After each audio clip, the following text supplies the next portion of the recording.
This week was a big week for gacha games. A lot of stuff coming out, and obviously a lot of stuff regarding other games came out. But we also did have the version 2.7 special live stream for Wuthering Waves. And today we're going to go ahead and talk about everything that is a part of this new update. Now, before we get into that, obviously, like, comment, subscribe, all that wonderful stuff. Don't forget to check out my sponsor, GamerSupps. Use code TYSTRA for 10% off of your purchase. And don't forget also to hit that hype button. Like, hype me up, guys. We need these videos hitting the algorithm. So, but let's go ahead and dive into what we're talking about today, which is the version 2.7 special live stream and how good it was, because I'm seeing a lot of mixed reviews on it. I'm seeing a lot of people say that it was one of the worst live streams, which doesn't make any sense to me. I think that's fucking crazy.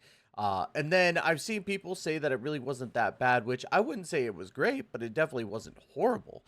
Let's go ahead and first dive into Resonator Galbrenna, which I am excited for. She is probably top tier waifu for me now, fighting against Zani.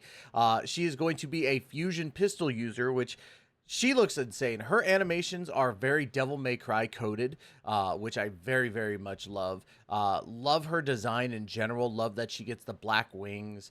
She looks to be a fusion DPS character, which is going to be sick. Because, you know, I love fusion and I love DPS characters. So for me, I'm actually very, very excited for that. That's personally for me. I know that some people might not be happy about constantly getting DPSs, right? And then, of course, we also have Kwayun, which I'm pretty sure I mispronounced that, but it is what it is, who honestly is probably the coolest looking character when it comes to animation, style, and everything.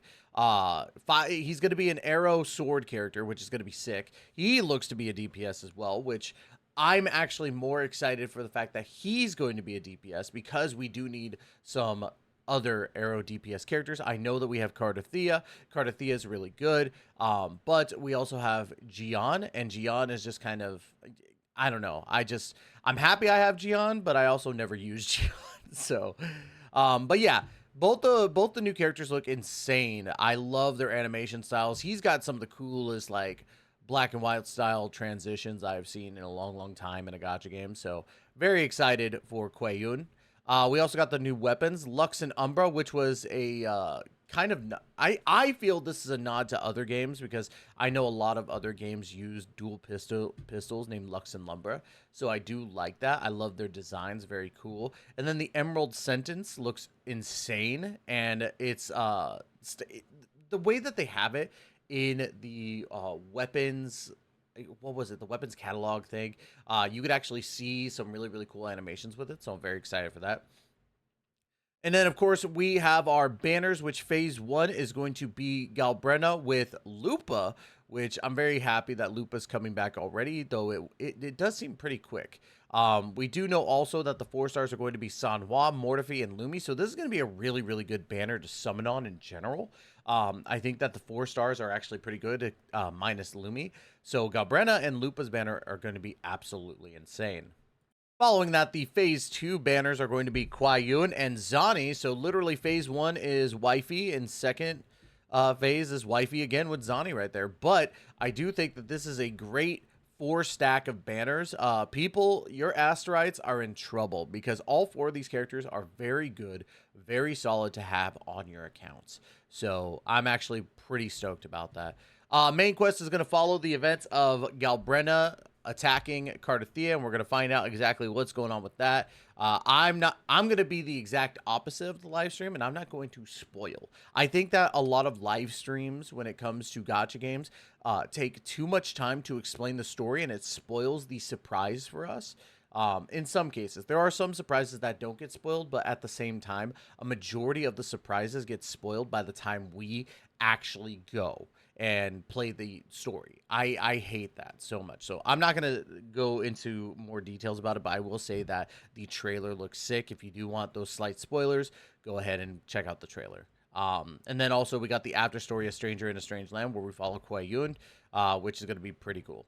We got new echoes, the Nightmare Virid Blaze Surian, the Nightmare Baby Roshroom, and then the Nightmare Baby Virid Blaze what? That's the same. Oh, baby. It's a baby for baby. Sorry, I kind of was like, what the hell? And then, of course, we're getting another new 3-piece fire set. or fusion set called Flame Wing Shadow.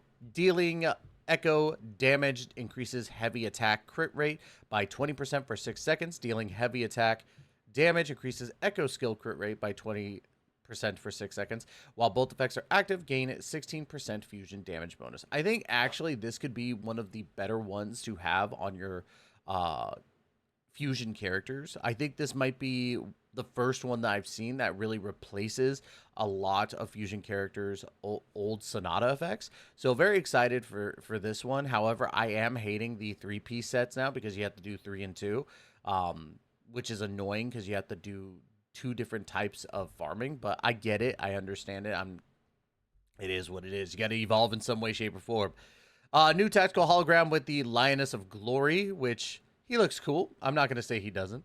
And then, of course, we have optimizations. Resonator Ascension Planner. The Resonator Ascension Planner will be available in version 2.7. This new feature can be accessed via the Resonator menu. The planner has 4 sections: Resonator, Weapon, Echo, and Skill. Personalized plans will be automatically generated for all Resonators based on your current SOL3 phase. Now, this is actually really cool because of the fact that people have trouble with making characters, and some people don't want to, and this isn't any hate towards build guides.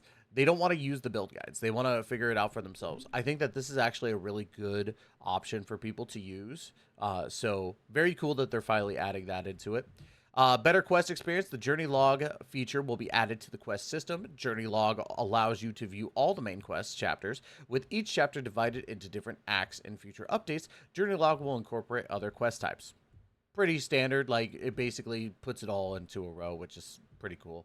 UI upgrade and new features. The event menu will be upgraded. Events will be divided into 3 categories: featured events, reoccurring events, and permanent events for ease of access. A new summary panel for recurring events will be added to the map, and the gallery will include a new category, enemies. The terminal swap feature will also be added. Upon completion of update 2.7's main quest, you can obtain a new terminal, Daylight Flintstone. Now, what does this mean? It basically means that, one, we're getting the event sections divided to where you know which ones are time gated, which ones are reoccurring and that you need to get done for this phase, and then the other ones are you don't have to play them right now, you could do them at any time. Not only that, but we're actually getting our first new terminal, which is the thing that we use technically for our characters. It's a customization option, so I really do dig the fact that we're getting into that customization. I think that has a lot of potential. So yeah, very cool. Environmental interactions. Global filter will be made available across all platforms in 2.7. The eye comfort option will be added to the settings menu, and additionally, in 2.7, the interactive effects and details are further refined. More resonators and skills can interact with the environment, making exploration more immersive.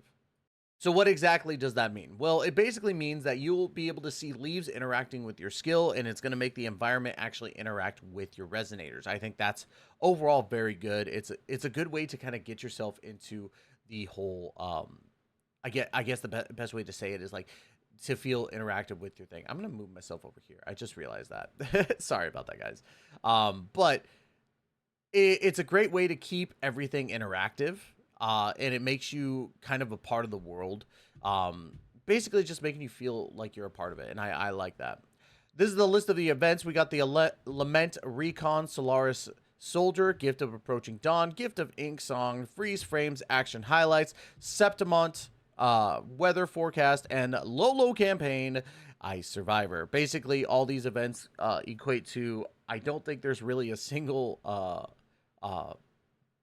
battle event, I guess the best way to put it. I can't entirely remember from what I was saying, but I really didn't see it. Or no, the Lament Recon is the combat event, but otherwise, like, we get a picture event, we get a puzzle event, and we get the Lolo campaign. So I guess maybe that's why people thought that the actual update wasn't that great, but honestly, I think that the update's still perfectly fine, especially since we're going into 3.0 in this next update. We're going to probably, well, not probably, we're going to see Chisa and all that stuff. So they're probably saving a lot of the really, really big stuff going into the next chapter of Wuthering Waves. So to me, this is, I wouldn't say mid. I still think it's a 7. Like the whole, update is a 7 out of 10. I don't think it's bad, but people who are doom posting, they're either probably doing it to get views or they're probably doing it because they are very overtly negative, which I feel is fine. I feel is fine when you're negative about something because again, it's one of those things where if I'm negative about it, I won't get disappointed by it if it is really that bad. However, I do feel sometimes it can be a little disingenuous. I think that saying that something is horribly bad and that it's a horrible time, like, bro, that means you could play other games. If you really feel that this is a bad update, you could play whatever is on the update if you love the game, and then you can go play another game for a little bit. That's what I do. I play a lot of different games. So that being said, I do think that this is actually a great update. So anyways, y'all, that's going to be it for today. Like, comment, subscribe. Let me know what you think about Wuthering Waves 2.7, and if you are going to be summoning for Galbrena, Lupa, Quayun, and Zani. I feel so bad for forgetting here. But anyways, y'all, that's going to be it for today's video. Like, comment, subscribe, check out Gamer Subs, and as always, we will catch you in the next video. Please take care and be safe.